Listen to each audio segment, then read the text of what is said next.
ఈ మధ్య నేను బాగా గమనించిన ఒక విషయాన్ని చెప్తాను. ఎవరికన్నా మన ప్రాబ్లమ్స్ చెప్పుకోవడానికి మనం ప్రయత్నం చేసినప్పుడు ఎదుటి వ్యక్తి ఎలా రియాక్ట్ అవుతున్నారో తెలుసా?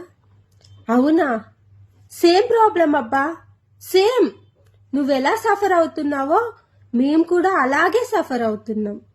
సేమ్ నువ్వెలా చెప్తున్నావో అలాగే జరుగుతున్నది మా ఇంట్లో కూడా. ఇందులో నాకు అర్థం కాని విషయం ఏంటంటే, సేమ్ ప్రాబ్లం, హౌ, ఎలా అలా? నీ ఇల్లు వేరే, నీ సంసారం వేరే, నీ పిల్లలు వేరే, నీ హస్బెండ్ వేరే. నా ఇల్లు వేరే, నా సంసారం వేరే, నా హస్బెండ్ వేరే, నా పిల్లలు వేరే. అలాంటప్పుడు సేమ్ ప్రాబ్లంతో ఎలా సఫర్ అవుతాం? ఫ్రెండ్స్ అని ఫోన్ చేసినప్పుడు కాస్త ఓదార్చండి. ఓదార్చడానికి డబ్బులు ఖర్చు అవ్వవు.